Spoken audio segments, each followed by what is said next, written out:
समसामयिक घटना चक्र के इस ऑनलाइन प्लेटफॉर्म में आप सभी का हार्दिक स्वागत है। मैं मोहित आप सभी का हार्दिक स्वागत करता हूं। आज अपने इस वीडियो में चर्चा करेंगे 26 से लेकर 28 जनवरी 2026 तक के महत्वपूर्ण करंट अफेयर। देखा जाए तो पिछले 2 दिन क्लास आपकी आई नहीं थी।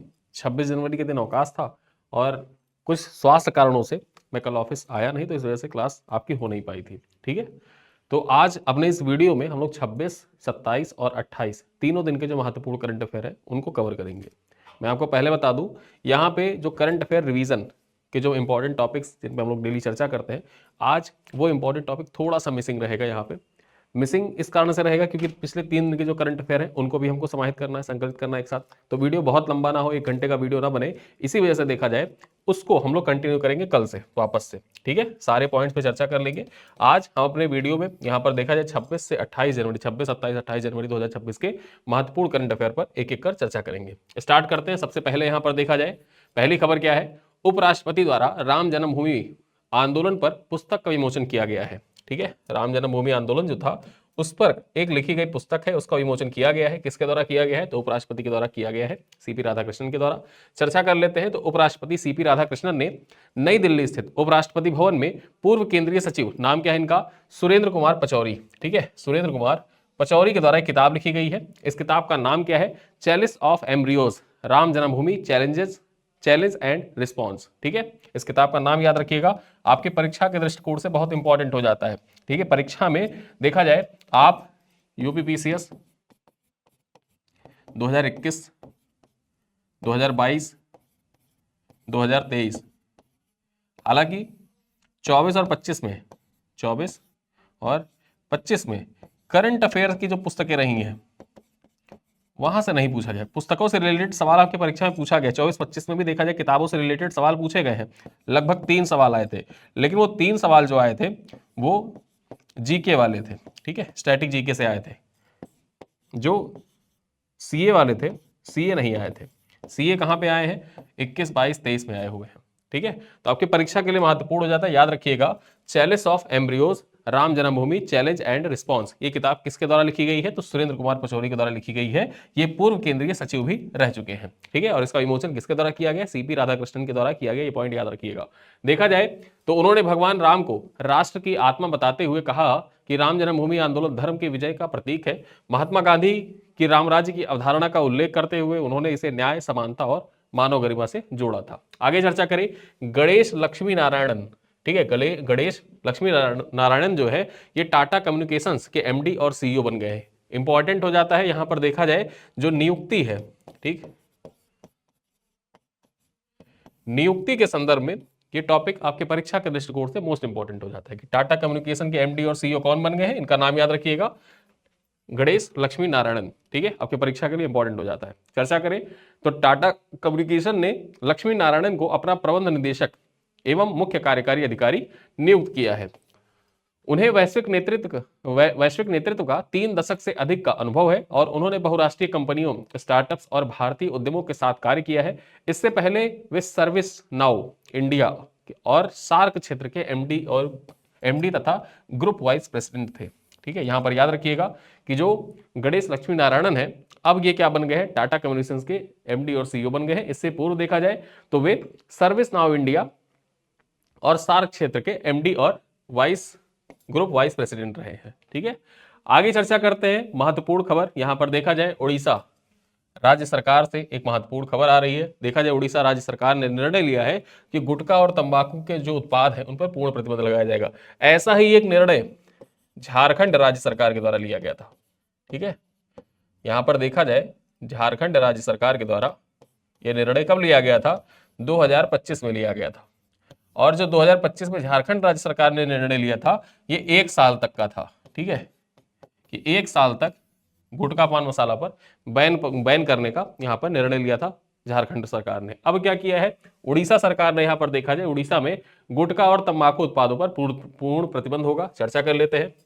उड़ीसा सरकार ने गुटखा, पान मसाला और सभी तंबाकू निकोटीन उत्पादों पर पूर्ण प्रतिबंध लगा दिया है। ठीक है, यह प्रतिबंध उनके निर्माण, बिक्री, भंडारण, परिवहन और वितरण पर लागू होगा, चाहे वे पैकेज्ड हो या खुले हों।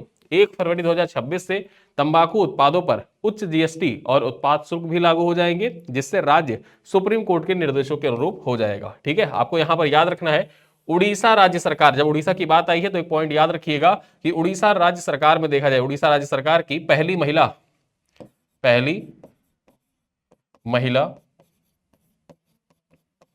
मुख्य सचिव कौन बनी? पहली महिला मुख्य सचिव उड़ीसा की कौन है? इनका नाम है अनु गर्ग। क्या नाम है? अनु गर्ग।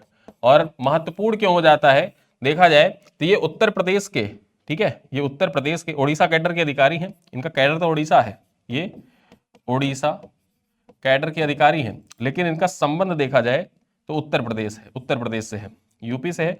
उत्तर प्रदेश के किस जिले से इनका संबंध है? तो उत्तर प्रदेश के लखनऊ से, ठीक, लखनऊ जिले से इनका संबंध है। ये पॉइंट आप याद रख सकते हैं कि यहाँ पर देखें पहली महिला जो मुख्य सचिव है उड़ीसा की, उनका नाम क्या है? अनु गर्ग नाम है, उत्तर प्रदेश के लखनऊ जिले से संबंधित है। चलिए आगे देखते हैं।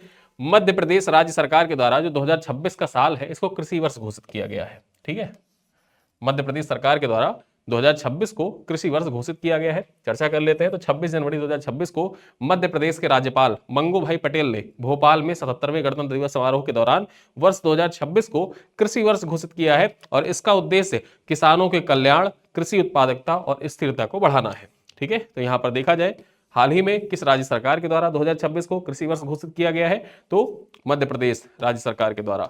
यह सवाल ऐसे ही पूछ ले कि हाल ही में मध्य प्रदेश राज्य सरकार के द्वारा वर्ष 2026 को किस रूप में घोषित किया गया है? तो कृषि वर्ष के रूप में घोषित किया गया है। यह पॉइंट याद रखिएगा, आपके परीक्षा के दृष्टिकोण से महत्वपूर्ण हो जाता है। यहाँ पर चर्चा करें समृद्ध किसान समृद्ध राज्य थीम पर तकनीकी अपनाने, आय वृद्धि, प्राकृतिक खेती, विपणन और निर्यात समर्थन, नवाचार तथा डिजिटल पारदर्शिता पर जोर दिया गया है। यहाँ पर चर्चा कर ले कि फाइनेंशियल ईयर 2002 और 2003 था उसमें लगभग 600 करोड़ रुपए से बढ़कर जो कृषि बजट है 2024-25 में कितना हो गया है? 27,000 करोड़ रुपए से अधिक हो गया है, ठीक है। यह बहुआयामी कृषि मॉडल पूरे मध्य प्रदेश में लागू किया जाएगा। तो आपके परीक्षा के लिए इंपॉर्टेंट हो जाता है कौन सा राज्य सरकार है जिसने कृषि वर्ष घोषित किया 2026 को? मध्य प्रदेश राज्य सरकार है। या मध्य प्रदेश के द्वारा 2026 को किस रूप में घोषित किया गया? तो कृषि वर्ष के रूप में घोषित किया गया। ये पॉइंट आप याद रखिएगा।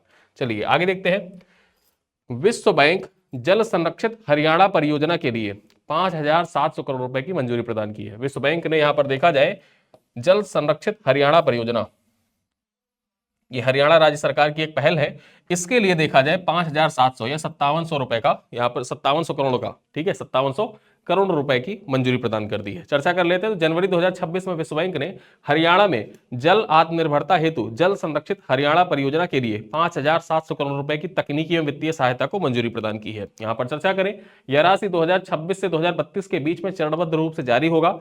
राज्य में 1,570 मुख्य नहरों में से 892 की पुनर्स्थापना हो चुकी है। शेष 678 अगले 5 वर्षों में पूर्ण होंगे।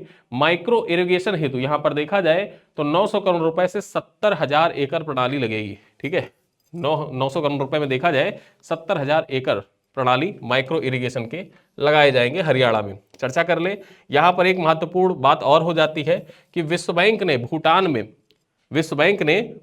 में यहां पर देखें तो 1,125 मेगावाट की दोरजी-लुंग, क्या है? दोरजी-लुंग जल विद्युत परियोजना। याद रखिएगा, अब ये विद्युत परियोजनाएं जो होती हैं वो इंपॉर्टेंट हो जाती हैं। प्रश्न कैसे पूछेगा कि हाल ही में चर्चा में रहा दोरजी-लुंग जल विद्युत परियोजना किस देश में अवस्थित है? दोरजी-लुंग जल विद्युत परियोजना किस देश में अवस्थित है? ऑप्शन दे देगा नेपाल, ठीक है, नेपाल, फिर ऑप्शन दे देगा भूटान, फिर ऑप्शन दे देगा श्रीलंका और फिर ऑप्शन दे देगा मालदीव। तो यहां पर 4 ऑप्शन रहेगा। प्रश्न ऐसे ही पूछा जाएगा कि हाल ही में खबरों में रहा दोरजी-लुंग जल विद्युत परियोजना किस राज्य में अवस्थित है? तो आपको टिक करना होगा कि ये कहां पर अवस्थित है? भूटान में अवस्थित है, ठीक है। और इस परियोजना के लिए विश्व बैंक के द्वारा देखा जाए तो 815 मिलियन की स्वीकृति, $815 मिलियन की स्वीकृति प्रदान की गई है, जिसमें टाटा पावर कॉर्पोरेशन लिमिटेड 40% और ड्रुग ग्रीन पावर कॉर्पोरेशन का 60% भागीदारी है। यानी कि जो ये जल विद्युत परियोजना स्थापित की जा रही है दोरजी-लुंग जल विद्युत परियोजना, इसमें 2 कंपनियों की भागीदारी है, टाटा पावर लिमिटेड और जो भूटान की है ड्रुग ग्रीन पावर कॉर्पोरेशन, इसकी भागीदारी है। टाटा पावर कंपनी की 40% और जो ड्रुग ग्रीन पावर कॉर्पोरेशन है इसका 60% भागीदारी है। चलिए आगे चलते हैं। बॉम्बे नेचुरल हिस्ट्री सोसाइटी और झारखंड के बीच में 5 वर्षीय एमओयू पर हस्ताक्षर किया गया है। अब ये 5 वर्षीय जो एमओयू है वो किस क्षेत्र के लिए किया गया है, आइए चर्चा करते हैं। जनवरी 2026 में बॉम्बे नेचुरल हिस्ट्री सोसाइटी और झारखंड के मुख्य वन्यजीव प्रतिपालक के बीच में 5 वर्षीय एमओयू हस्ताक्षरित हुआ है।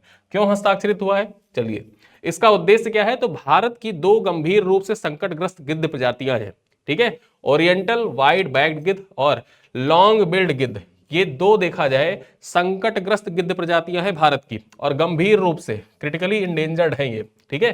तो इनको देखा जाए संरक्षित करने के लिए, इनको संरक्षित करने के लिए यहां पर देखें तो बॉम्बे नेचुरल हिस्ट्री सोसाइटी और झारखंड के जो वन्यजीव प्रतिपालक हैं इनके बीच में 5 सालों का समझौता ज्ञापन यह हस्ताक्षरित हुआ है। यहां पर आप देख सकते हैं फोटो में, ठीक है।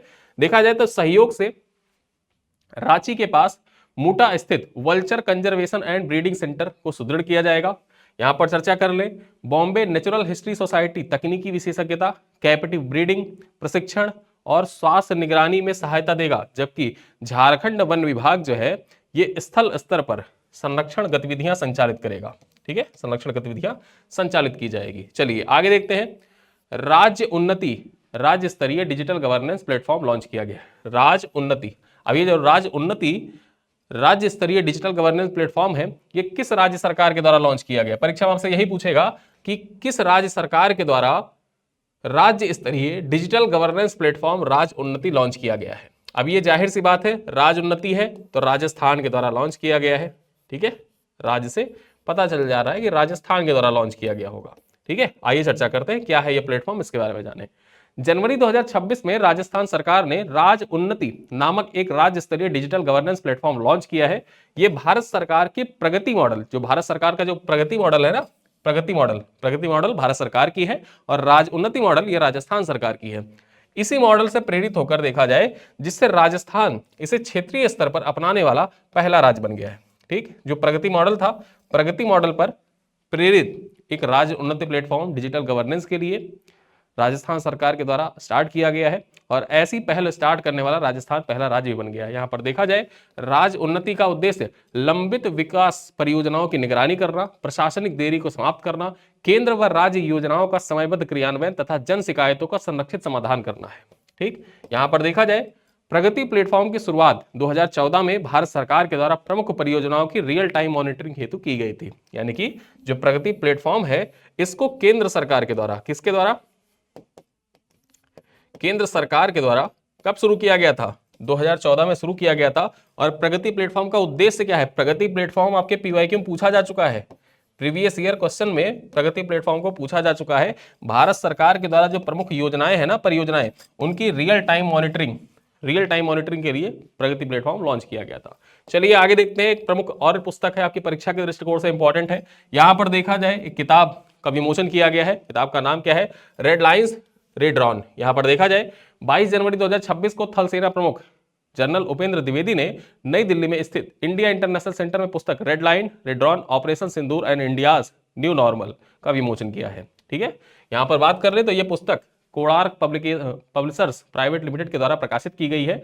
और पुस्तक के सह लेखक कौन है, पुस्तक के सह लेखक में मेजर जनरल विपिन बख्शी, ठीक है, एयर मार्शल राजेश कुमार, राजदूत अनिल त्रिगुणायत और ब्रिगेडियर अखिलेश भार्गव, इन 4 लोगों के द्वारा मिलकर ये किताब लिखी गई है, ठीक है।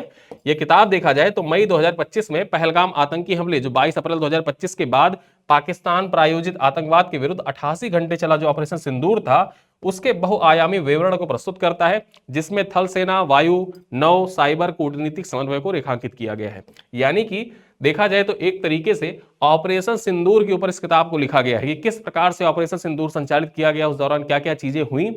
और मैं आपको पर्सनली रिकमेंड करूंगा कि ऐसी किताबें आप जरूर पढ़ा करें, ठीक है। जब भी आपको टाइम मिले, आप सोशल मीडिया पे समय देने से अच्छा है कि आप किताबों को पढ़ें, ठीक। किताबों को, जो फेमस राइटर है, फेमस राइटर की किताबों को पढ़ें, या रियल इंसिडेंट पे बनी हुई जो किताबें हैं उन किताबों को पढ़ें, जिनसे आपको सीखने का मौका मिले।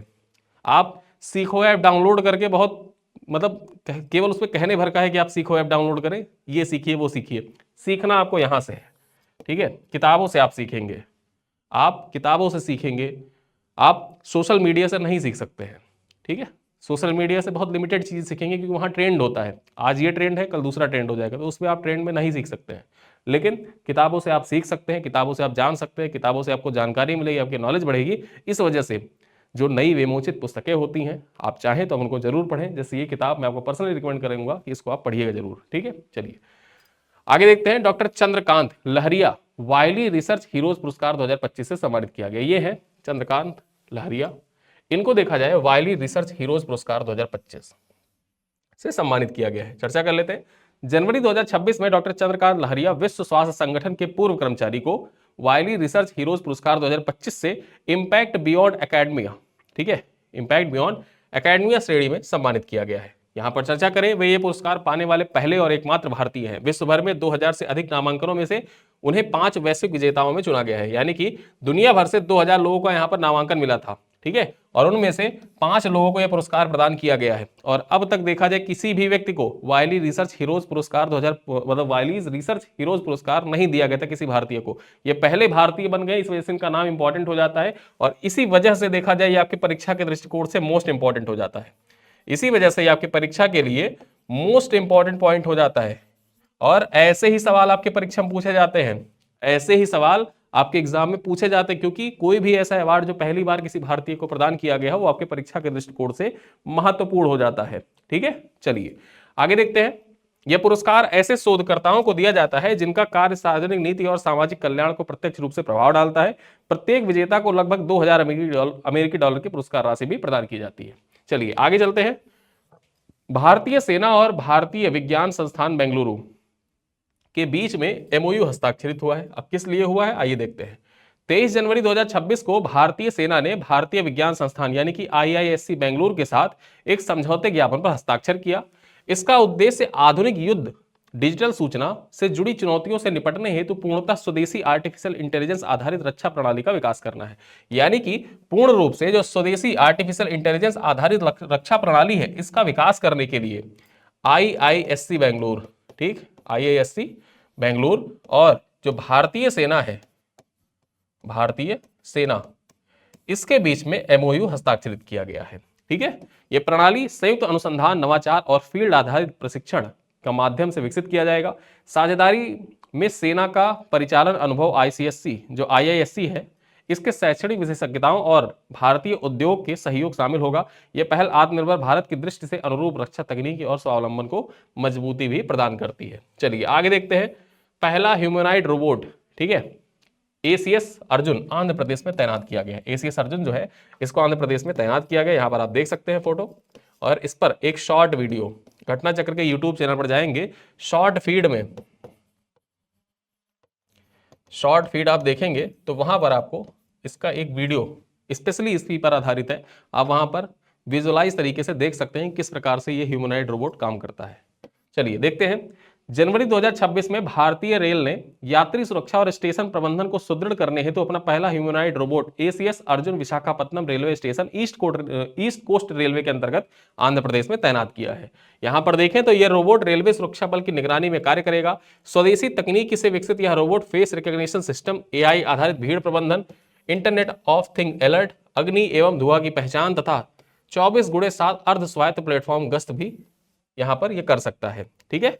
देखा जाए तो ये हिंदी भाषा में, अंग्रेजी भाषा में और तेलुगु में घोषणाएं भी कर सकता है और यात्रियों का मार्गदर्शन भी कर सकता है। जैसे आप प्लेटफॉर्म पर जाते हैं तो प्लेटफॉर्म पर एक आवाज आपको सुनाई देती है कि गाड़ी संख्या इतनी इतनी इतनी फला प्लेटफॉर्म पर आने वाली है। अब यहाँ पर जो ये ह्यूमनॉइड रोबोट है ये क्या करेगा, आप इसके पास जाएंगे या ये ह्यूमनॉइड रोबोट आपको दिख जाए, आप इससे पूछिए कि ये वाली मतलब ये गाड़ी है किस प्लेटफॉर्म पर आएगी, तो ये आपको हिंदी, अंग्रेजी या तेलुगु भाषा में जिसमें आप कम्युनिकेट करेंगे ये आपको बता देगा कि ये कहाँ पर आने वाली है। या फिर ये खुद से ही स्वतः घोषणा करता रहेगा गश्त मारते हुए कि ये ट्रेन कहाँ किस पटरी पर आने वाली है। जो भी इस ट्रेन में जाना चाहते हैं वो यात्रा कर सकते हैं। तो ऐसी घोषणाएं ये करता रहेगा, ठीक है। चलिए आगे देखते हैं।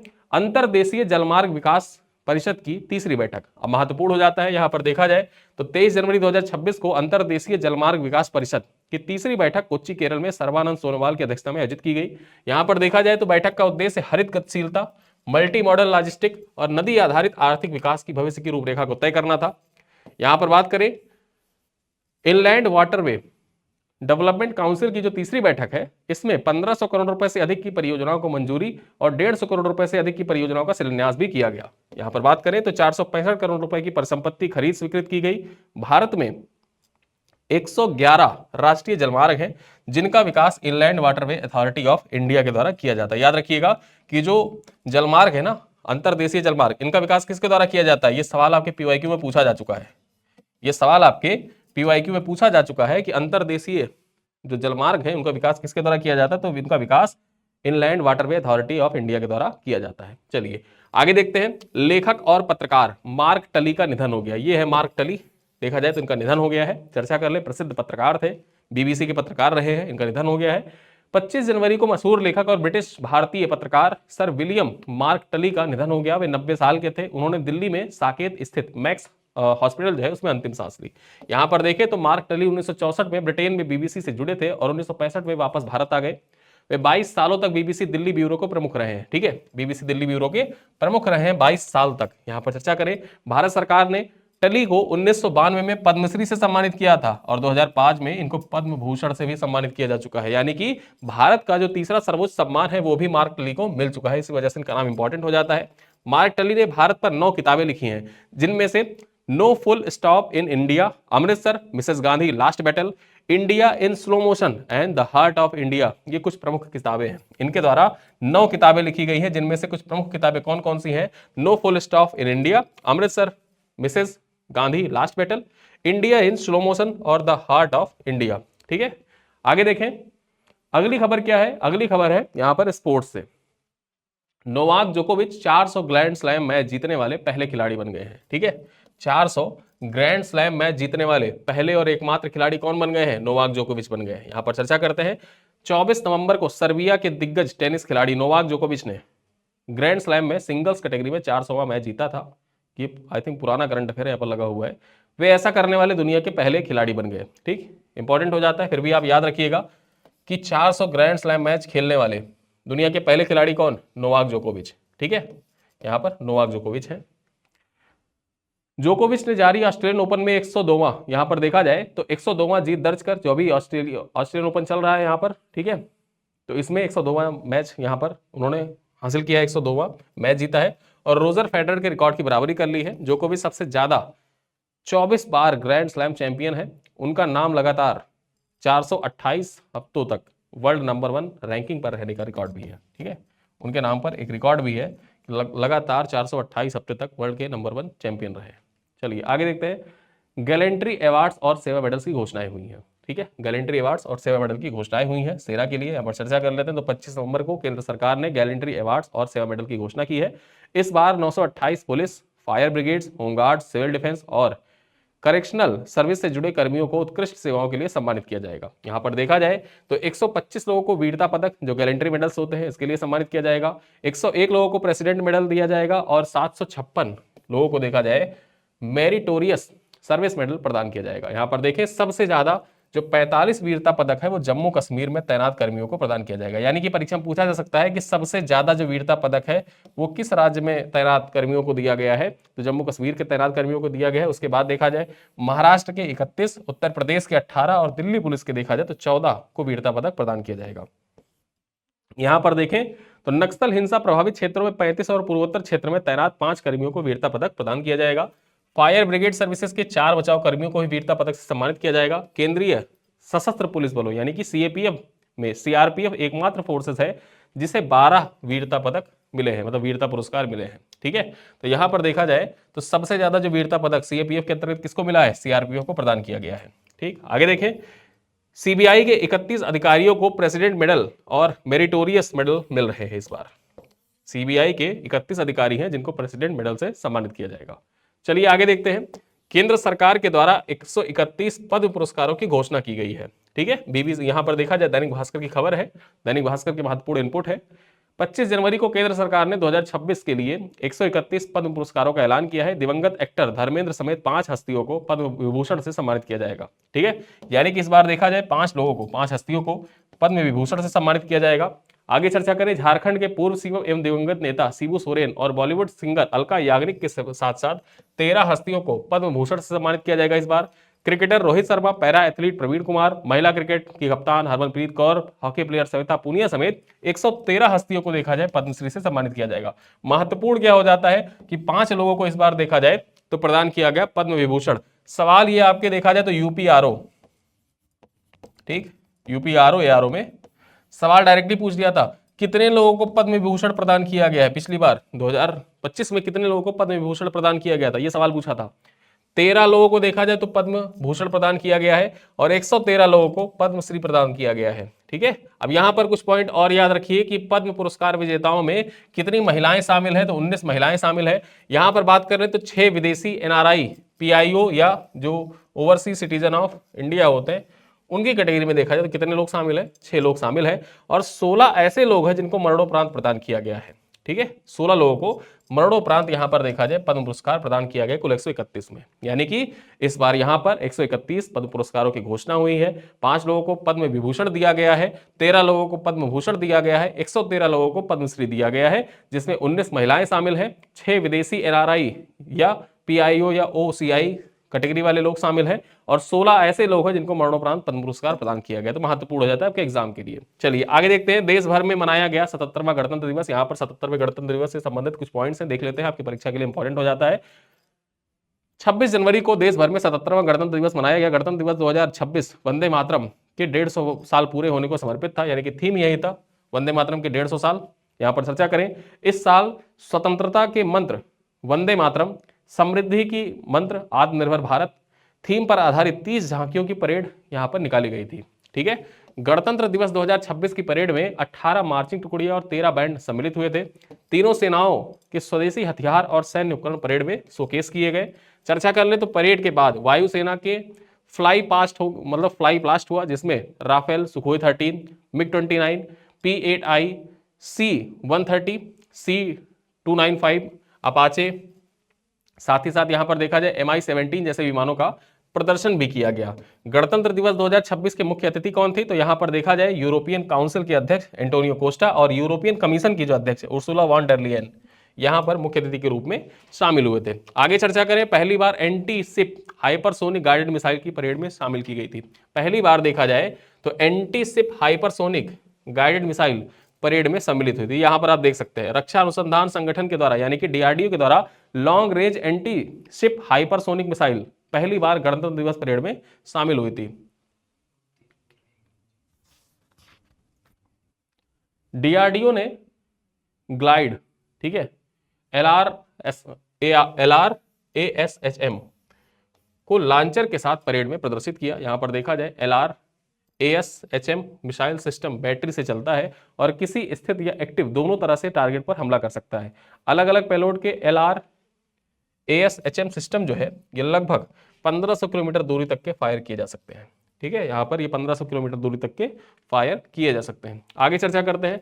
बैलिस्टिक मिसाइलें शुरू में बूस्ट पावर्ड होती हैं और सटीक ऊंचाई पर पहुंचकर टारगेट लॉक करती हैं, फिर बिना पावर के ऊंचाई से निशाने पर सटीक वार करती है। मतलब क्या होता है कि जो बैलिस्टिक मिसाइल होती हैं पहले बूस्ट पावर के साथ सटीक ऊंचाई तक जाती हैं, फिर उसके बाद क्या होता है कि टारगेट को लॉक करती हैं और फिर बिना किसी पावर के जाके टारगेट को हिट करती हैं। ठीक है, मिसाइल बहुत कम समय लगभग 15 मिनट के भीतर 1500 किलोमीटर के टारगेट तक पहुंच सकती है। यह विशेष मिसाइल सभी प्रकार के युद्धपोतों को नष्ट करने में सक्षम है।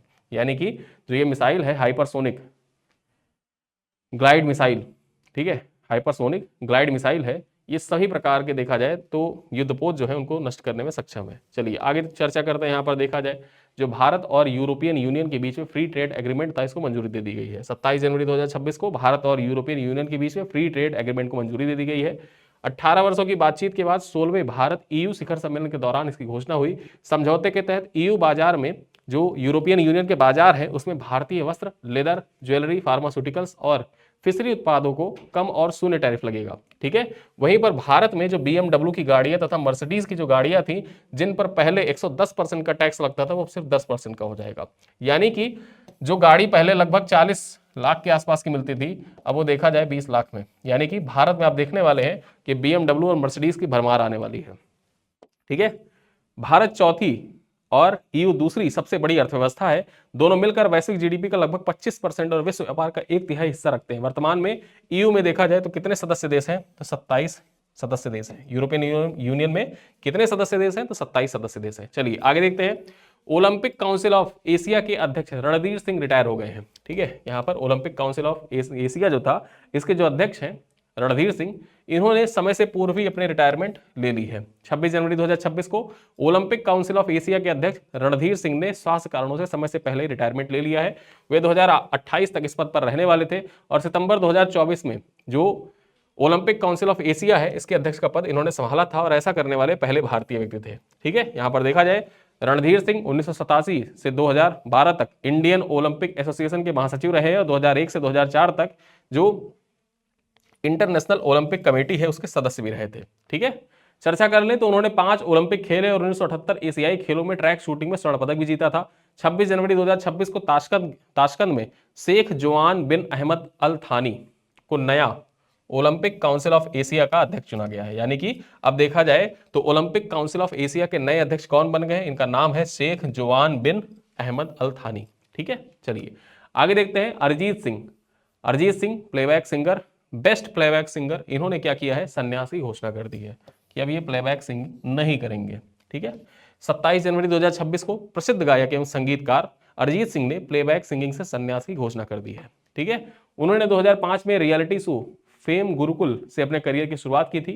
प्लेबैक सिंगर के रूप में पहला गीत 2010 में तेलुगु फिल्म केडी में उन्होंने गाया था, जबकि बॉलीवुड की डेब्यू 2011 में मर्डर 2 में हुआ था।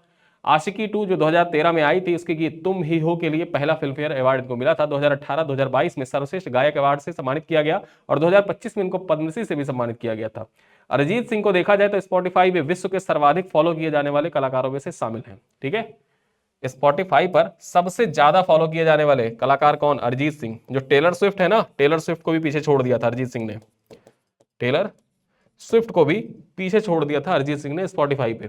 चलिए आगे चर्चा करते हैं। यहां पर देखा जाए डॉक्टर ज्ञान सुंदरम का 84 वर्ष की आयु में निधन हो गया है। 26 जनवरी 2026 को तमिल विद्वान एवं central institute of classical Tamil के पूर्व उपाध्यक्ष डॉक्टर ज्ञान सुंदरम का 84 वर्ष की आयु में निधन हो गया है। यहां पर चर्चा करें, उन्होंने कंबर द्वारा रचित तमिल महाकाव्य कंबर रामायणम को अपनी विशिष्ट आवाज देकर लोकप्रिय बनाया था। वे central institute of classical Tamil studies के उपनिदेशक भी रहे हैं। तमिल साहित्य में योगदान के लिए तमिलनाडु सरकार के द्वारा 2025 का इलक्किया मवानी पुरस्कार से उनको सम्मानित किया गया था। उनका योगदान तमिल शास्त्रीय साहित्य के संरक्षण एवं प्रचार में महत्वपूर्ण माना जाता है। ठीक है, तो याद रखिएगा, तमिल के प्रसिद्ध यहाँ पर देखा जाए साहित्यकार थे और तमिल विद्वान थे। नाम याद रखिएगा, इनका नाम क्या था? ज्ञान सुंदरम। 84 वर्ष की अवस्था में इनका निधन हो गया। इन्होंने जो कंबर रामायण था, कंब रामायण, इसको देखा जाए अपनी आवाज दी थी, इसी में गाया था इन्होंने। आगे देखें, अगली खबर क्या है? सर डॉन ब्रैडमैन की जो बैगी ग्रीन कैप है, ये बैगी ग्रीन कैप यहां पर आप देख सकते हैं, इसकी नीलामी की गई है। ठीक है, और कहां पर इसकी नीलामी हुई है? ऑस्ट्रेलिया के गोल्ड कोस्ट में इसकी नीलामी की गई है। चर्चा कर लेते हैं। 27 जनवरी 2026 को दिवंगत ऑस्ट्रेलियाई क्रिकेटर सर डॉन ब्रैडमैन का की जो बैगी ग्रीन कैप है ऑस्ट्रेलिया के गोल्ड कोस्ट में नीलामी की गई है और यहां पर बात कर लें तो लगभग 4,60,000 ऑस्ट्रेलियाई डॉलर, अर्थात यानी कि 2 करोड़ 92 लाख रुपए में इसकी नीलामी हुई है। 2 करोड़ 92 लाख रुपए में इस कैप की नीलामी हुई है। किसकी कैप है ये? तो ये कैप है डॉन ब्रैडमैन का। ठीक है, यहां पर इंपॉर्टेंट क्यों हो जाता है ये कैप? ये कैप ब्रैडमैन ने 1947-48 में स्वतंत्र भारत के खिलाफ पहली टेस्ट सीरीज के दौरान पहनी थी। ठीक है, स्वतंत्र भारत की पहली टेस्ट सीरीज के खिलाफ, जब भारत के खिलाफ टेस्ट सीरीज हो रहा था भारत ऑस्ट्रेलिया के बीच में, तब ये कैप पहनी थी। और इस सीरीज के बाद जो भारतीय ओपनिंग गेंदबाज थे श्रीरंगा सोहानी, ठीक है, श्रीरंगा सोहनी जो थे, उनको भेंट कर दी थी। सोहनी परिवार ने लगभग 75 वर्षों तक इसे सुरक्षित रखा और अब तक सबसे, यहां पर देखा जाए अब इसकी नीलामी हुई है। अब तक हम बात कर लें, अब तक की सबसे महंगी जो बैगी ग्रीन कैप है उसका रिकॉर्ड किसके नाम है? शेन वॉर्न के नाम है। और इनकी कैप देखा जाए कितने में नीलाम हुई थी? तो 5 करोड़ 90 लाख रुपए की नीलामी हुई थी। ठीक है, शेन वॉर्न की जो बैगी कैप थी उसकी नीलामी 5 करोड़ 90 लाख में हुई थी। और यहीं पर जो सर डॉन ब्रैडमैन है, इनकी जो बैगी कैप है उसकी भी नीलामी हुई है। कितने में? तो 2 करोड़ 92 लाख में हुई है। चलिए आगे देखते हैं। इंडिया एनर्जी वीक 2026 के चौथे संस्करण का उद्घाटन किया गया। चर्चा कर लेते हैं। 27 जनवरी 2026 को नरेंद्र मोदी ने इंडिया एनर्जी वीक के चौथे संस्करण का वर्चुअल उद्घाटन किया है। यह आयोजन 30 जनवरी 2026 तक चलेगा। इंडिया एनर्जी वीक 75,000 से अधिक ऊर्जा पेशेवर, 700 से अधिक प्रदर्शक और 550 से अधिक विशेषज्ञ वक्ता यहाँ पर शामिल होंगे। सम्मेलन में तेल एवं गैस, नवीकरणीय ऊर्जा, हाइड्रोजन, बायोफ्यूल, विद्युतीकरण, डिजिटलाइजेशन, आर्टिफिशियल इंटेलिजेंस और नेट जीरो पाथवे जैसे विषयों पर चर्चा की जाएगी। देखा जाए तो यह कार्यक्रम पेट्रोलियम एवं प्राकृतिक गैस मंत्रालय तथा federation of Indian petroleum institute के तत्वावधान में आयोजित किया जा रहा है। ठीक है, तो इंडिया एनर्जी वीक ये कहां पर आयोजित हो रहा है, ये याद रखिएगा, गोवा में इसका आयोजित किया गया, गोवा में। ठीक है, और पीएम मोदी के द्वारा वर्चुअल उद्घाटन इसका किया गया है। चलिए आगे देखते हैं कर्नल सोफिया कुरैशी के बारे में। कर्नल सोफिया कुरैशी को विशिष्ट सेवा पदक से सम्मानित किया गया है। चर्चा करें तो 26 जनवरी 2026 को भारतीय थल सेना की कर्नल सोफिया कुरैशी को विशिष्ट सेवा पदक से सम्मानित किया गया है। उन्होंने ऑपरेशन सिंदूर के बाद प्रेस ब्रीफिंग में भाग लिया था और 2016 में आसियान प्लस देशों के साथ आयोजित बहुराष्ट्रीय अभ्यास फोर्स 18 का नेतृत्व करने वाली पहली महिला अधिकारी बनी थी। ठीक है, 2016-17 में उन्होंने संयुक्त राष्ट्र के डीआरसी यानी कि डिस्ट्रिक्ट रिपब्लिक ऑफ जो यहां पर देखा जाए कांगो था, वहां पर शांति मिशन में भारत का प्रतिनिधित्व किया था। 1999 में ऑफिसर्स ट्रेनिंग एकेडमी के जरिए सेना में शामिल हुई थी। विशिष्ट सेवा पदक कठिन परिस्थितियों में उत्कृष्ट सेवा हेतु दिया जाता है और मरणोपरांत भी प्रदान किया जाता है। 77वें गणतंत्र दिवस पर कुल 135 कर्मियों को यह पदक मिला हुआ है, जिनमें से सोफिया कुरैशी का नाम इंपॉर्टेंट हो जाता है। चलिए आगे देखते हैं। ग्रुप कैप्टन शुभांशु शुक्ला को अशोक चक्र से सम्मानित किया गया है। ठीक है, यहां पर देखा जाए तो 26 जनवरी 2026 को नई दिल्ली में भारतीय वायुसेना के ग्रुप कैप्टन शुभांशु शुक्ला को देश के सर्वोच्च जो शांतिकालीन, ठीक है, शांतिकालीन वीरता पुरस्कार है अशोक चक्र, उससे सम्मानित किया गया है। देखा जाए तो यह सम्मान द्रौपदी मुर्मू के द्वारा प्रदान किया गया है। शुभांशु शुक्ला नासा के एक्सियोम 4 मिशन के तहत 25 जून से 14 जुलाई 2025 तक 18 दिन अंतरराष्ट्रीय अंतरिक्ष स्टेशन पर रहे थे। वे अंतरिक्ष में जाने वाले दूसरे भारतीय और इसरो के गगनयान मिशन में का भी हिस्सा होंगे। ठीक है, यहां पर बात कर ले तो राकेश शर्मा के बाद अंतरिक्ष में जाने वाले दूसरे भारतीय व्यक्ति कौन बन गए, शुभांशु शुक्ला बन गए, और इसरो का जो गगनयान मिशन है उसके भी ये हिस्सा है। चलिए आगे देखते हैं। बीसीसीआई के पूर्व अध्यक्ष इंद्रजीत सिंह बिंद्रा का 84 वर्ष की आयु में निधन हो गया है। ठीक, बीसीसीआई के पूर्व अध्यक्ष इंद्रजीत सिंह बिंद्रा का 84 वर्ष की आयु में निधन हो गया है। चर्चा करें 25 जनवरी 2026 को इंद्रजीत सिंह बिंद्रा भारतीय क्रिकेट कंट्रोल बोर्ड के पूर्व अध्यक्ष की 84 वर्ष की आयु में निधन हो गया है। यहां पर देखा जाए तो 1993 से 96 में बीसीसीआई के अध्यक्ष रहे और 1978 से 2014 तक 36 साल तक पंजाब क्रिकेट एसोसिएशन के अध्यक्ष रहे। 1987 क्रिकेट विश्व कप को इंग्लैंड से बाहर भारत पाकिस्तान में कराने में उनकी अहम भूमिका रही थी। ठीक है, 1987 में जो क्रिकेट हुआ था, क्रिकेट विश्व कप, ये इंग्लैंड से बाहर, उसके पहले क्या होता है, जितने भी विश्व कप होते थे वो इंग्लैंड में ही होते थे, लेकिन 1987 में देखा जाए विश्व कप जो था इंग्लैंड से बाहर कराने, यानी कि इंग्लैंड से बाहर किसी अन्य देश में, भारत पाकिस्तान में हो, इसमें इनकी अहम भूमिका रही थी।